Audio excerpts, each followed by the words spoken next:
Looking to take your financial knowledge to the next level? You're in the right place. Welcome to Ask Ralph, offering accounting, technical, and financial advice. Whether you're looking to save taxes or improve your business, he's got you covered. Here's your host of Ask Ralph, Ralph Eastup Jr. I came across an article that was written by Rhonda Abrams, special for the USA Today, published November 8, 2017. And the title of her work is 7 Low-Tech Success Secrets for Small Businesses. And I read this article, and I'll tell you, I think it's really something that we should all take a look at if we're in business for ourselves. And this really comes down to trying to do business in the new age. It's very important that you're a whiz at things like Facebook and Instagram, Twitter, LinkedIn, Pinterest, and other social media things. But I think we've really lost sight of some of the more basic things that we used to do to be successful in our business. And I wanted to talk about some of those today.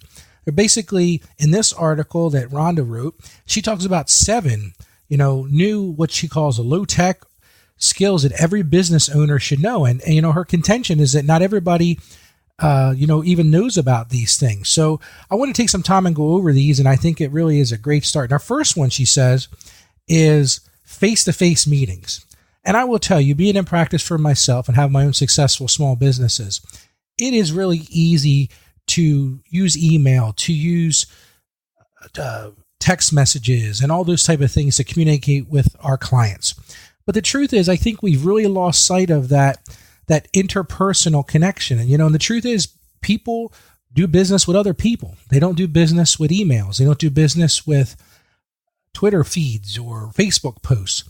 And the truth is, when you take the time for a customer to visit them in person, even if it's a short visit, they realize that you have value to them and they appreciate the commitment you're making to them more so than an email or a quick text or something like that. So I think that's, the first thing that she comes down with here is face-to-face meetings. And I think she's so right about that.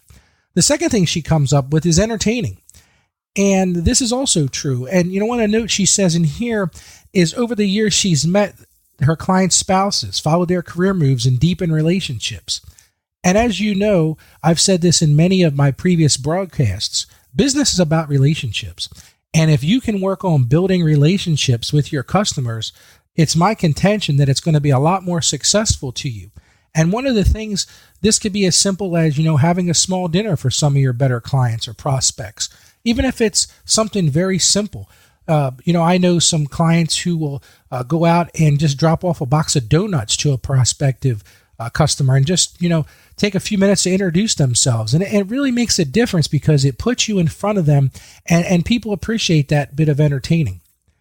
The next part, or next thing on the list here is number 3, trade shows and conferences. Now, this is something I don't do a lot of, but after reading her article, I think I may start.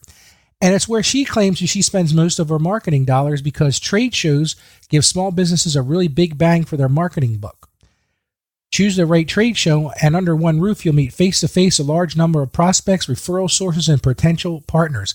And I can't disagree with that. The trade shows that I've gone to have been very successful for people who want to talk about their business. And it's not, you get a lot of people under one roof.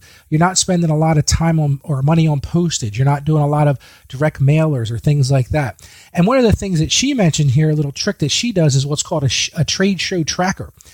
And she mentions it here, instead of taking home a pile of business cards with notes scrolled all over them or some sort of digital card reader when she's meeting people, she just keeps a simple notebook and staples the business card on there and writes all kinds of notes about these people, and it puts everything in one place and it makes a really tidy follow-up.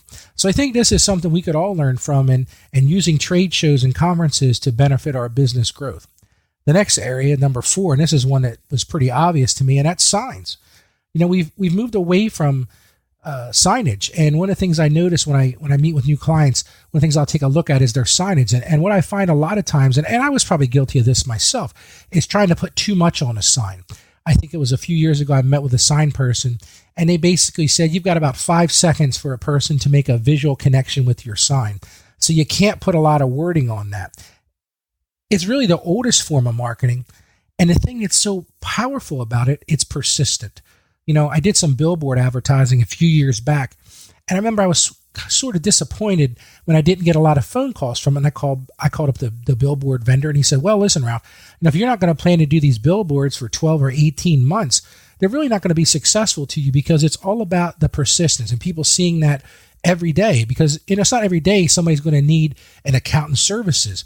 But if they've got that name recognition, that persistence, when they do need it, they're going to find it. And I think that would be a very positive thing to do. And these could include things like awnings with your business name and address painted on them, banners, window placards, and vehicle signs for your company information, posters, shelf signs, even sandwich boards outside your business door. People notice these things. In a world of everything electronic coming at them, this is an area where I think we can still gain some marketing advantage.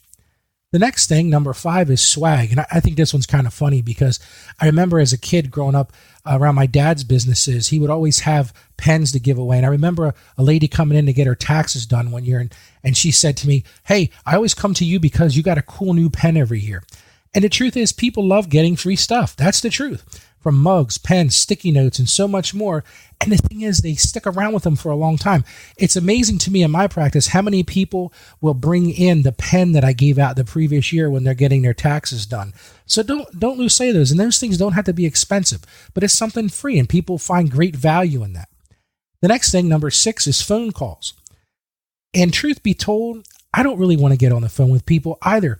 But as we talked about with face-to-face meetings, people like to hear your voice. One of the things that she mentions in this article, and I totally agree with her, today a call is like a handwritten note that people wrote 20 years ago.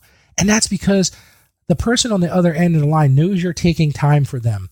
It's simple to shoot out a real quick text message or an email. But if you make a phone call, if it's an upset customer, you may be able to save that relationship. If it's a new customer, you might be able to build on that relationship. And an old customer you haven't communicated with for a while, just give them a call and say, how are things going? I have a particular client that he doesn't really like internet. He doesn't like technology. So I always make a point to give him a call. And the final thing, and we talked a little bit about this before, is handwritten notes. And I'm guilty of this. I don't send them, but it's probably true that this would be a great idea for customers, for clients, for employees, referral sources, and even vendors.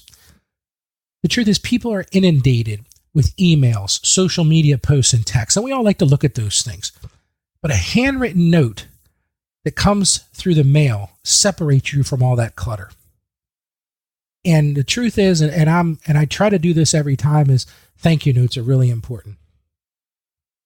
So in summation today, in conclusion of this section, many small business people today, when they have a problem to solve, are always looking for a high-tech solution. But as we've talked about here in these 7 tips, sometimes a low-tech solution goes a long way. And they've been doing these things for thousands of years, and they can still work today. So I hope this tip helps you and helps you develop your business clients. You've been listening to Ask Ralph, brought to you by Saggio Accounting Plus. Please subscribe to and rate our podcast on Apple Podcasts or wherever you get your podcasts, and leave us a rating and review. Our podcast is produced by Carolyn Peters. Thank you for listening, and be sure to like us on Facebook and follow us on Twitter at Ask Ralph Media. You can also hear me each week on 1450 WILM and on 1410 WDOV in Delaware, and on the iHeartRadio app. Submit your questions or ideas for future shows by sending an email to AskRalph@AskRalph.com. The information contained in this episode of Ask Ralph is based on data available as of the date of its release. Saggio Accounting Plus and Ask Ralph Media Inc. is under no obligation to update this content if changes occur. Applying this information to your specific situation requires careful consideration of all facts and circumstances, and any information provided is not to be considered as financial, tax, or legal advice. Please consult your tax advisor or attorney before acting on any material covered.